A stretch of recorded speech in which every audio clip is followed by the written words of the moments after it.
Okay, let's be brutally honest. I need a makeover. Looking tired, a bit sort of bedraggled, a bit fluffy around the edges, and frankly, it sounds rubbish. No, I'm not talking about me, I'm talking about my studio. Yeah, that's better. The thing is, I've been in the studio for 10 years, and it's really hardly had a lick of paint. And so it's looking quite bedraggled, and it's just not a very conducive atmosphere to write music if it all looks a little bit kind of like the spare bedroom. You know, what it looks like doesn't matter that much, but it sort of does, because you want it to be inspiring, you want to feel you're in a nice place. I mean, you've seen the state of my chair and things like that. I mean, it's ridiculous. But the more serious problem is that there is no acoustic treatment whatsoever. And it's just a concrete box, and all the bottom end and everything else just wobbles about, and it's just not particularly good. We took down the curtains because we didn't like them last year, and now it's even worse. So now we genuinely have to double down and do something.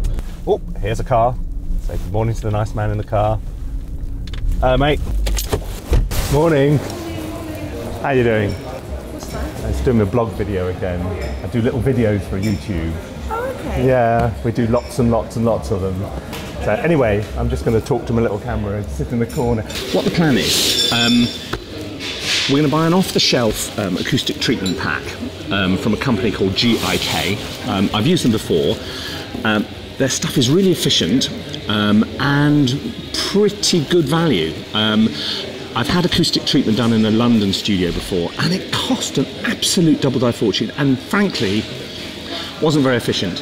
I then used the GIK stuff in my shed, and it's very efficient and costs a few £100 rather than a few £1,000. So we're going to give this a go and try and get the studio sounding good, looking good. Now, when I say we, this does not mean me. If you put a screwdriver in my hand, I'm likely to cause all kinds of damage. So I'm relying very heavily on my assistant Brad to help me with this. Thank you very much indeed. So in order to get through this, we're going to need an extra strong cup of coffee, and Brad will be out there with his drill and his paintbrush, and we'll make the thing look great, and then we'll give you a studio tour and introduce you to all the kit and everything else. Okay? Let's do it.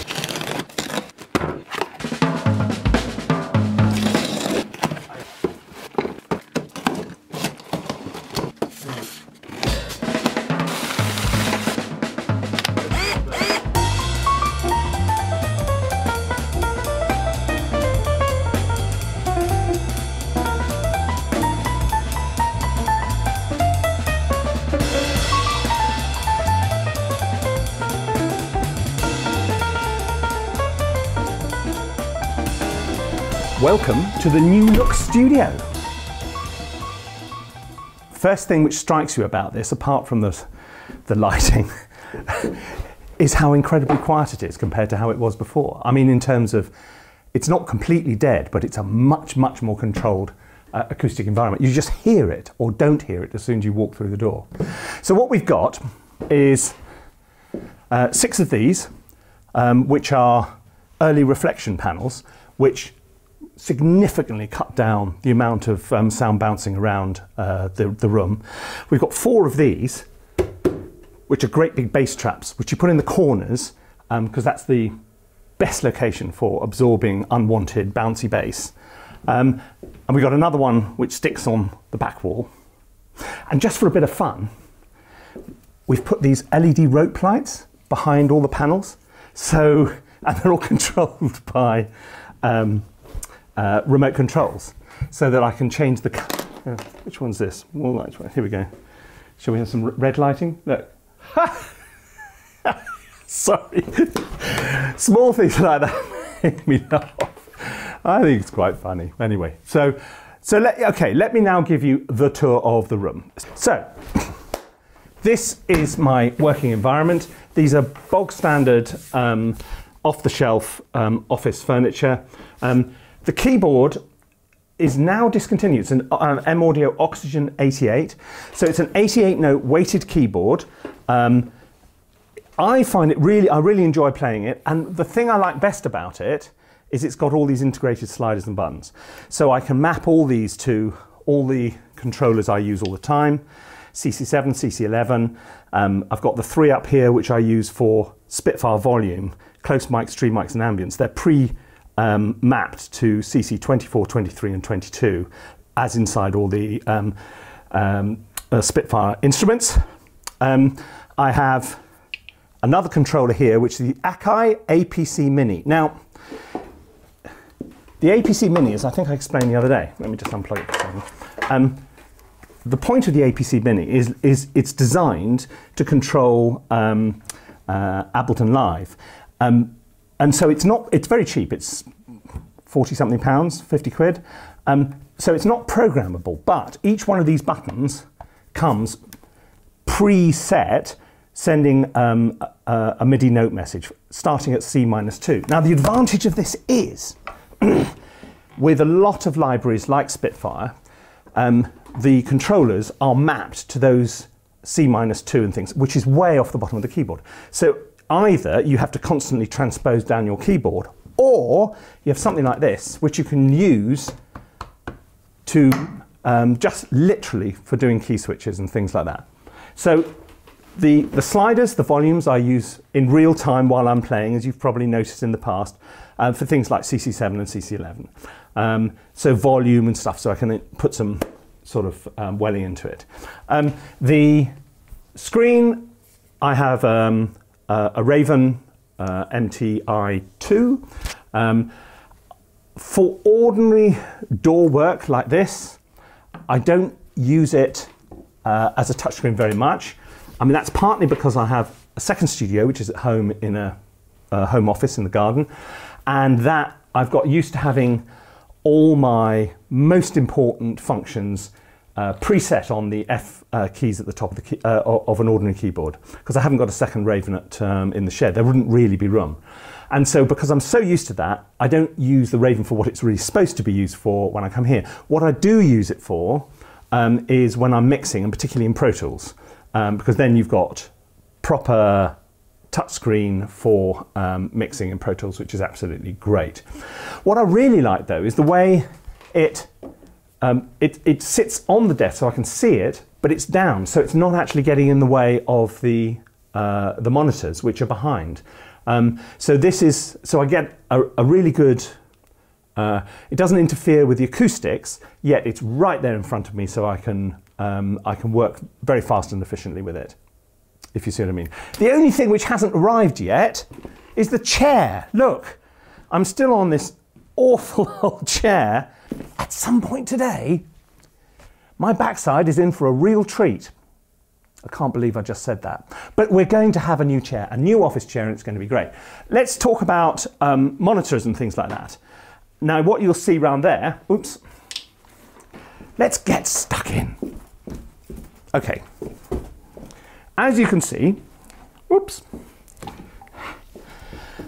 I have 3 of these Genelec 8030s up the front. They sound absolutely fantastic.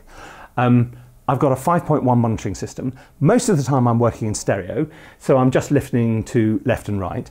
But when I want to work in 5.1, I've got these 3 up here, and I've got 2 more older Genelecs at the back of the room. Now, these, I've had these. This is an Dynaudio M2. It is absolutely every bit as enormous as it looks. I mean, I used to monitor on these all the time, and I started getting tinnitus. It was so loud. I mean, because I have no self-control when it comes to these things.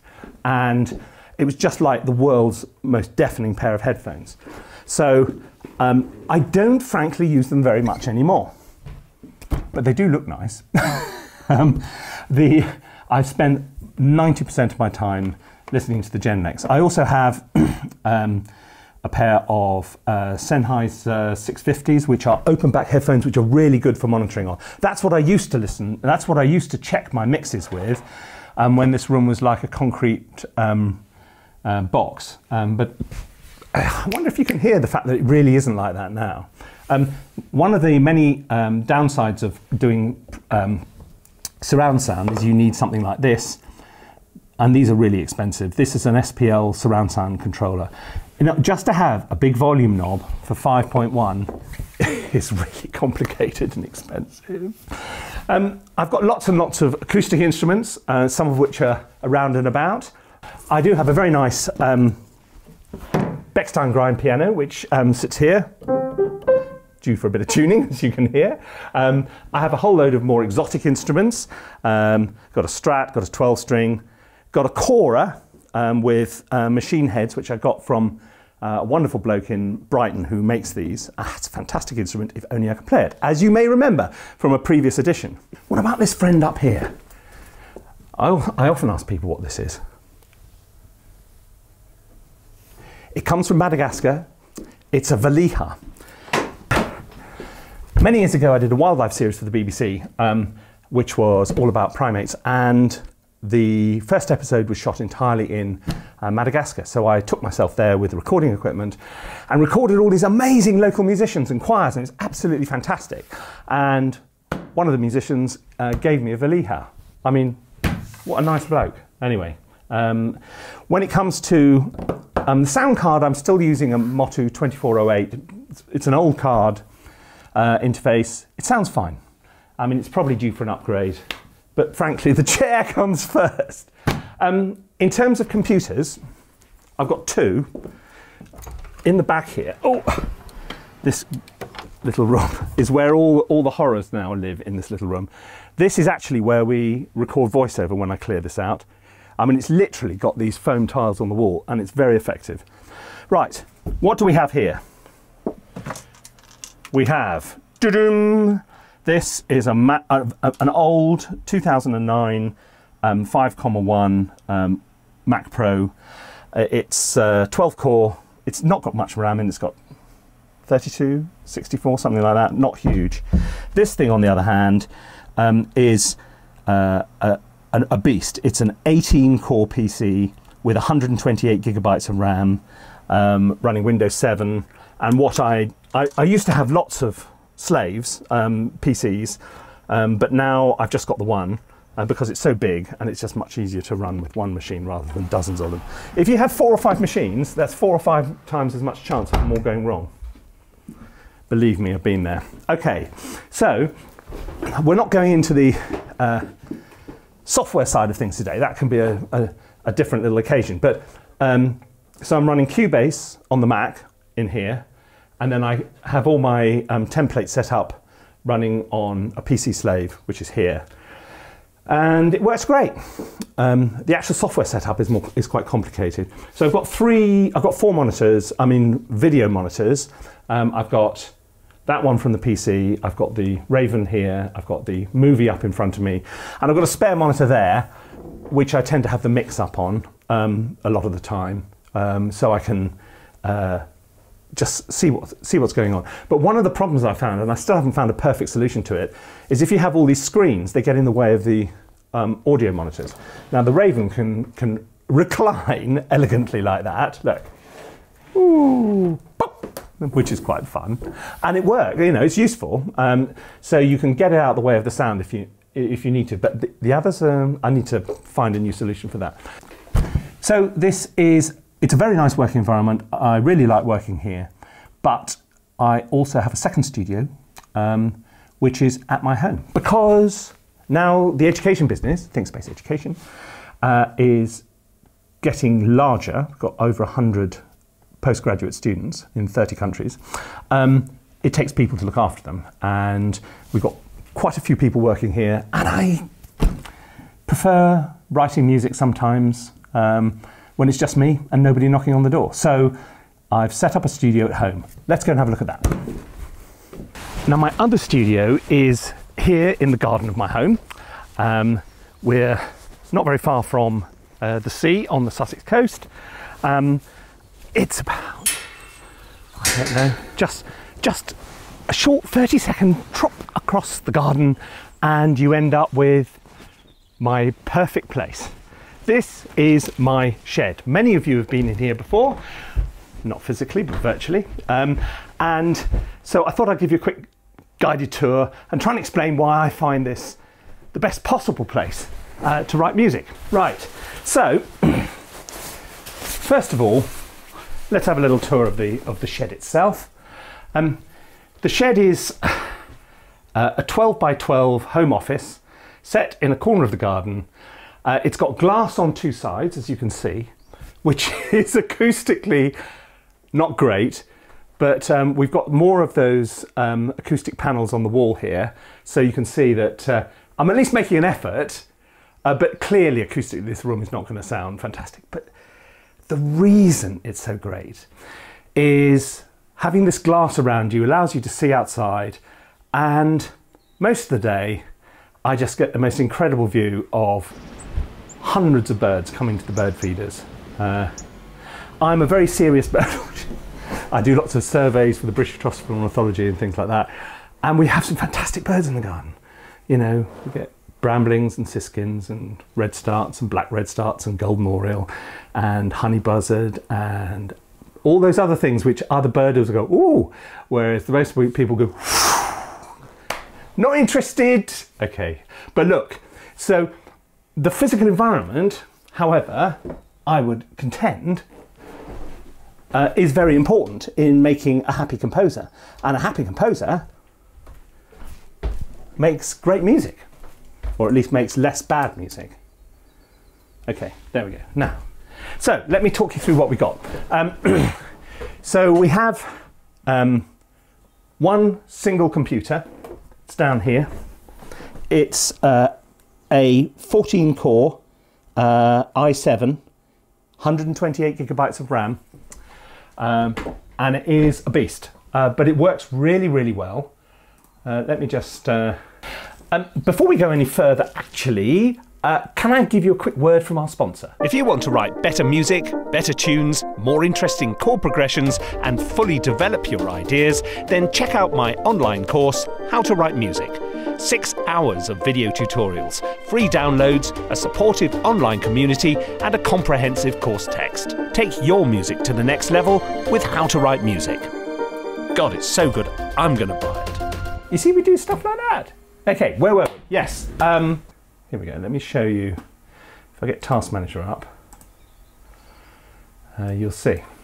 There you go. So it's currently, I run both VSL Ensemble Pro on here, which is absolutely fully loaded with all the instruments I could possibly want in an absolutely enormous template. And it's currently running with 98 gigabytes out of its 128 gigabytes of RAM used, ticking along at a very credible 33% of CPU. I mean, this is a very big template, 1,345 tracks. Why would you need that? If you're doing big music, I mean, we'll talk about templates some other time in more detail, but if you're trying to do a big piece of music, which is supposed to sound, you know, where you need all those resources, it just takes a very, very long time to set the thing up from scratch, particularly because of all the routing. If you get into here, I've got it going to 5 or 6 stems. I've got all kinds of things going on, separate reverbs, all sorts of things which make it difficult to set up on the day. So I have a number of ways of working, as those of you who followed this blog will know. A lot of the time I just start from scratch with an empty project, but sometimes I do need to use the big template. You know, if I was going to start on an epic piece of music, I would start with, normally I'd start with a big template. But anyway, that's, and we'll talk about software and things like that really on another occasion, because there's quite a lot to say about it all. Let's look at the physical hardware. Again, I'm using an Oxygen 88 keyboard, which I like the feel of. It's discontinued now, apparently. It is very lively. It's quite hard to play very low velocities, which is a problem. When I come to replace this, I'll probably go for a Native Instruments S88 Mark II, which is, by all accounts, well, I've played one, but not for any length of time. But by all accounts, you have to try a lot harder before you hit the maximum velocity, so it's much more responsive in many respects. Now, a lot of you have asked about the various keys and things like that I've got going on up here, so let me talk you through it. It is very important to be able to have access to faders and things like that, which can give you real-time you want to be able to adjust CC7, the volume. Yeah, let's put that down there. CC7, the volume, CC11 expression, if you use that. And then you can set any number of others. I've got 18, 21, 22, 23, 24, which are preset to the these Spitfire Audio's mic positions, which I find very useful. This is a controller called an Icon Platform M+. And it comes with the software so you can configure it yourself. It does I mean, I'm using it at its most basic level, but it is a very powerful. It's motorized faders. It's got you can customize all these controls. It's really, really good. Not cheap. It is not cheap, but it is really good. The APC Mini I talked about before. The Machine Micro. For those of you who are into the drum pads and things like that, it's a very good, small, compact unit, works really well. I don't use it all the time, but I do use it from, time to time. Finally, of course, there's the monitoring. I have the same monitors I've got in my other big studio, which are Genelec 8030s. The sound card here, or the audio interface, I should say, is a Focusrite Claret. It's 4 in, 4 out. It's absolutely fine. It sounds great, and I've recently gone over to this and it works. I'm really pleased with it. Sounds great. I went over to it also because it records at 192 kilohertz, and those high sample rates are really useful for when you're going to pitch things down and things like that. Now, elephant in the room. I bet you can hear how live and bouncy that sounds. So how on earth do you mix in a room like this? It's challenging. What I do is I get the mix more or less right, and then I move over to these.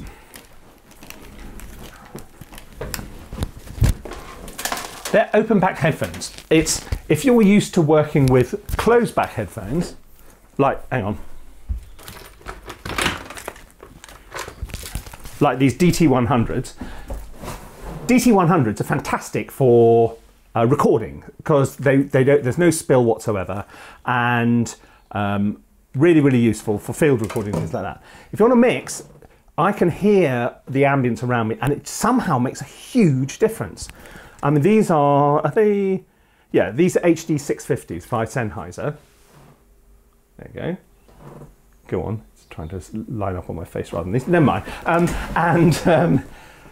They sound fantastic, and I can certainly mix on these. And then if I have any serious doubts, I go into the other studio and either mix it or just try it out and see how it works. We use Dropbox to synchronize projects between here and the main studio. Of course, Brad, my long-suffering assistant, who is responsible for the amazing transformation of the main studio. A lot of the time I'll write a piece here, stick it on Dropbox. He'll then take all the stems off and start packaging up, making movies and sending them off to the client, for example. So we've got identical, here and in the other studio I have identical software set up. So the template here is identical to the one at the other end. Things like that are surprisingly difficult to get right. And it takes a long time because nobody's really optimizing their software to allow for esoteric things like people with 2 studios. So you do have to work it a bit. But look, it's, there's lots of imperfections about working in a box in the garden. You get chainsaws, you get people shooting outside, you get shotguns as in going and game shooting and all the rest of it because we're in the middle of the countryside. You've got this glass on 2 sides, but I just can't tell you how good for the soul it is to be in such a lovely place. And frankly, if I write a better piece of music, which is a bit wonky in the mix, it's far, far better than writing a rather dull piece of music, which is beautifully mixed. That's my take on it anyway. It'd be good. And what you really want, obviously, duh, as my 15-year-old would say, is a great piece of music, brilliantly mixed. So what one does is you bounce out all the tracks. Well, whenever I mix things properly, as opposed to just got to get it out the door, I always bounce it to audio. And having done that, I can put it in Pro Tools, back in the main studio, and mix it properly there. It's a very long-winded way of doing it, but I do find it a lot easier. And you know, it forces you to go through things line by line and find out if they're really right. But that kind of you know, time luxury is not something we always have. So look, we'll talk about workflow and other things like that on other occasions. But I'll put a link to all the bits of kit in the description underneath, because I know some of you particularly have been interested in this thing. I'll maybe look at that in a little bit more detail on another blog sometime. But you know, so this is my shed, and I should mention it's very hard to keep a shed tidy because it's small. Look, we've got ukuleles, guitars, Appalachian dulcimers, we've got bass panpipes, we've got boxes full of those chieftain whistles and all kinds of other things. Oh, and of course there's an acoustic piano. An acoustic piano, wherever I go, is really important. And so, let me just see if that works. Yes, probably does. Okay, so this came from my mother-in-law's house. And it's got one of those damper pedals, and I just love that soft felt sound. Why is it that we find it easier to write on a real piano rather than samples? I do anyway. Anyway, so I can sit here and I can write stuff out, or I can just come up with ideas, and I can record straight into the DAW if I so wish to. So it's pretty wonderful, really. I'm incredibly lucky. Oh, Larry the Pheasant's back. I should introduce you briefly to Larry before we go any further.